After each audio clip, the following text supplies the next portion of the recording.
Today I'm going to tell you why you should move to what some consider one of the worst states we have. What is going on, everyone? Welcome back to World According to Briggs and a look at the Yellowhammer State, Alabama. Alabama is right here, in case you've never seen it. It has just about 5 million residents and some of the most interesting history this country has to offer. Alabama's nickname is the Yellowhammer State, which some argue it's because of the state bird, and others say it dates all the way back to the Civil War, where some guy was, shell-shocked or suffering from some other traumatic brain injury and started yelling this over and over, and it stuck. That's one of the stories. Who knows? Alabama also carries the nicknames of Heart of Dixie and the Cotton State. They have a state motto. They've had several, but this is the one they have right now. And it's Latin, and I know I'm going to screw it up, so, don't bother correcting me. Amadeus jura nostra defendre, which is Latin, kind of, for we dare to defend our rights or we dare to maintain our rights, whichever you prefer. Which it's also way better than their old one, which was Alabama, where learning to read is optional. We've talked about Alabama in a few videos lately. It was in our worst state to move to video because it had some very important stats that were really bad, like crime, poverty, and healthcare. That doesn't mean Alabama has nothing positive going for it. It actually has a lot of things going for it, and I'm going to tell you what they are right now.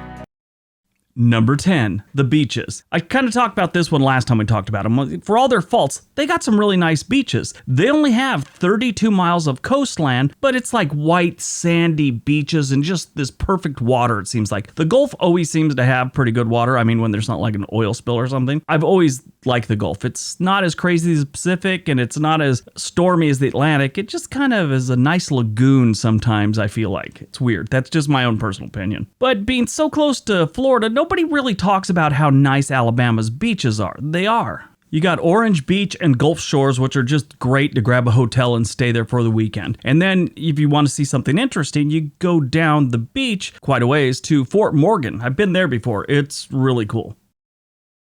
Number 9, the wildlife. The abundance of water sources and the sunlight make Alabama a state that is teeming with wildlife and is considered one of the 5 most biodiverse places in the country. If you've ever been to the Alabama woods, you'll get what I'm talking about. There are 420 species of bird, 93 types of native reptile, 30 frog species, 43 species of salamander. Nobody needs that many salamanders. If you've got like more than 2 or 3 salamanders and you decide you need a 5th, someone needs to step in. These people have 43 salamanders. They even have what I consider one of the freakiest little animals, an armadillo. Yeah, they have armadillos there. It's crazy. If you like to fish, it's great. I've actually fished here. It was some of the rivers around the Mobile Delta, but fished in there. It was great. Had a really good time. I missed the thing they call Jubilee. It's this weird thing where all kinds of fish, all kinds of types, rays, everything, shrimp, they kind of beach themselves in Mobile Bay in different pockets. You can just reach your hand in and pull things out of the water. It's really weird. You can hunt wild hogs, white-tailed deer, eastern wild turkeys,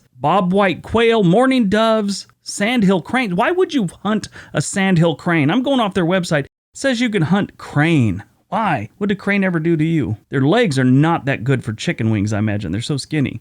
Anyway, you can even go there and hunt an alligator if you want. Yeah, they'll let you do it all there. And if you're bored with all that hunting and fishing and injuring things and eating them, you could witness over 300,000 gray bats emerge from a cave. Yeah, every single night. It's weird. Yeah, but Alabama has a ton of wildlife. Number 8, the food. It's the South, so whatever you do eat, it's going to come with sweet tea. But barbecue in Alabama is legendary. It always seems to be cooked the same way as all Southern food, really. Slow cooked. Nothing gets cooked fast, or not a lot does happen fast in Alabama. They also serve really big quantities too, so if you move to Alabama and you're not very disciplined with your diet, expect to gain a couple pounds. Their food is so good. Anyway, you have your choice of fried catfish, fried green tomatoes like the book and the movie. They go big on banana pudding. If you've never heard about it, it's great. Boiled peanuts. They're into boiling peanuts for some reason. And pecan pie. And if you're a breakfast person, you get grits. And if you never had grits, they taste like water, but you mix things in there and they're pretty good. It's like the Southern version of oatmeal.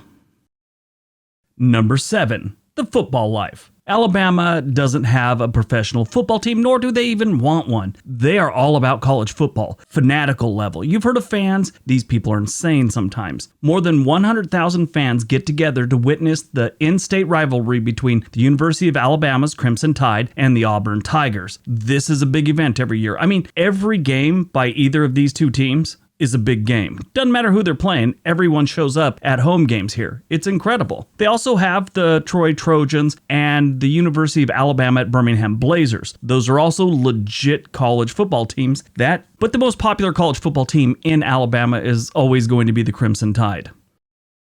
Number 6, the sunny weather. If you're not a fan of the cold, you'll really like it here. The summers range from the 90s to the hundreds, but there's that humidity, and it can get rough. I've spent summers in Alabama and Mississippi and Georgia, actually Florida too, and the locals will always tell you that you'll get used to the humidity. Maybe a little bit, but if humidity doesn't bother you, Alabama might be a good choice. The last few years, they've even seen an uptick in snowbird retiree types heading to Alabama instead of Florida. This one to me totally makes sense. I'd be heading there if I was a Wisconsin snowbird and I didn't want to sit through the winters of Wisconsin. I'd probably head to Alabama long before I'd go to Florida. But yeah, winters are mild and minimal snow. There's snow occasionally, a couple dustings here or there, but nothing major. And don't quote some winter they had in like 84 where they got 2 feet of snow. 90% of the time, it's very mild winters. Number 5, a slower pace. It's the South, and they have a history of not being in a hurry for about anything. They might pack up a still in record time if the authorities are closing in, but that's about it. Side note to this one, I always make jokes about moonshining when I'm talking about the South. You know, that's old school South. They used to do it all the time. We all know that it's really just a stereotype. Yeah, not really. They still do it quite often. I actually came across some stats on the ATF's website, I believe, a couple years back. There's plenty of moonshining going on in the South to this day. Kind of shocked me. I didn't realize that. But in Alabama, you won't find the chaos and the hustle and bustle that you find in most places like New York, Los Angeles, pretty much anywhere in California. And even in Texas, it's not much rush hour traffic either. The only exception to the heavy traffic rule is around the college football stadiums during a game. That gets pretty crowded pretty quick. Number 4, Alabama's affordable. The Yellowhammer State has some of the most affordable home prices in the country. The median home value here averages between $135,000 and $145,000. That is not bad. And I'm not talking some rundown piece of junk. You could find those, but you could get decent livable homes in most areas between $135,000 to $145,000. And granted, I know there's plenty of neighborhoods in Alabama that are extremely expensive, but I'll give you an example. If you were to find some big 5-bedroom home or whatever in Los Angeles and you picked it up and put it in a nice neighborhood in Alabama, you're talking $1.2 million in Los Angeles, $400,000 in Alabama. There's a big difference there. Birmingham, Montgomery, and Huntsville consistently rank among the top 25 places in the nation with the lowest cost of living when it comes to cities. Yeah, really low cost of living. A 1-bedroom apartment in downtown Birmingham will cost you about $970 a month, and it only jumps up to about $1,100 for a 2-bedroom. But the median rent price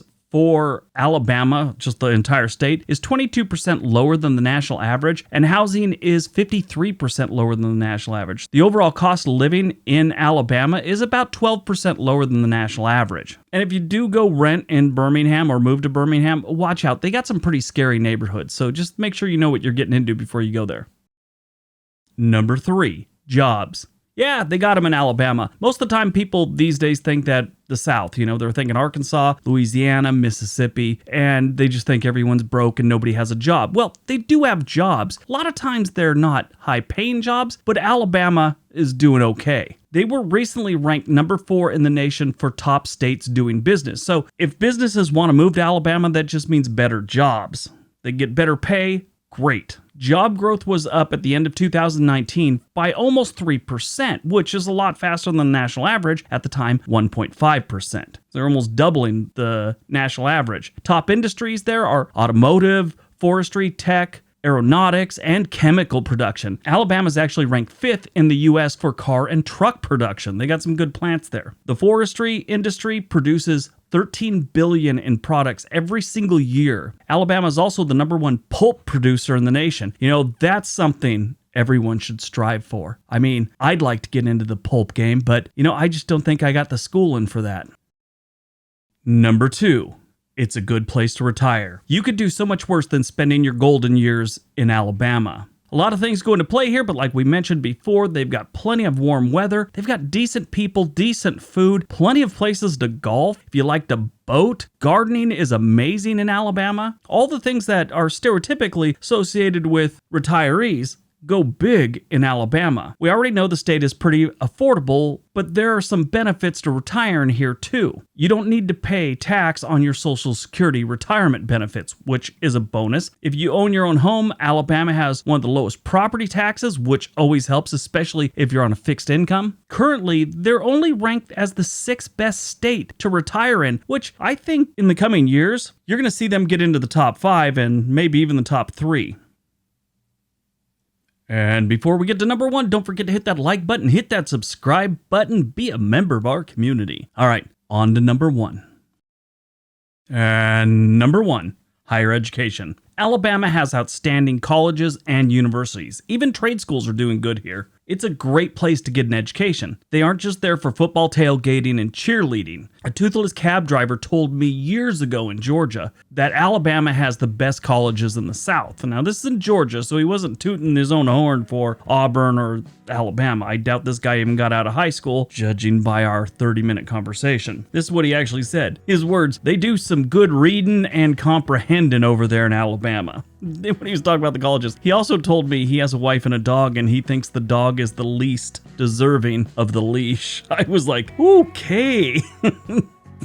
Oh, God, that guy was incredible. I really miss him. The wisdom he bestowed on me during that cab ride was life-changing. Education here after high school is one of the best in the country. As we learned in the Worst States video about Alabama, the high school and below, the ranking sucks. They are ranked 50th. That's right, the schools in Alabama are ranked lower than Mississippi and Arkansas. How does that happen? But like I said, you're in good shape after 12th grade in Alabama if you want to do some reading and comprehending. Alabama has 61 colleges and universities. Auburn University has been ranked among the top 50 public universities in the U.S. for the last 20 years. That's great. The University of Alabama at Birmingham is a national renowned center for medical research and education. The UAB School of Medicine is one of the best in the nation. Great place to get an education.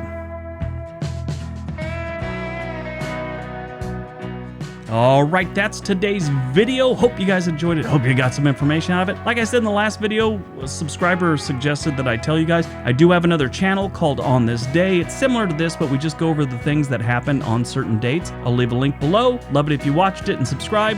Everybody have a great day. Be nice to each other. The musical heritage. The musical roots go deep in Alabama. The Yellowhammer State has had a big role in developing the blues, jazz, and country music. Many artists and legends come from this state. Nat King Cole, Jimmy Buffett, Lionel Richie, Emmylou Harris, Alabama Shakes, even Hank Williams. He was born in Mount Olive, Alabama in 1923. You could visit the Jazz Hall of Fame, go to the Williams Festival, and the Alabama Music Hall of Fame. But no Alabama musical pilgrimage is complete without Muscle Shoals and the Fame Studios.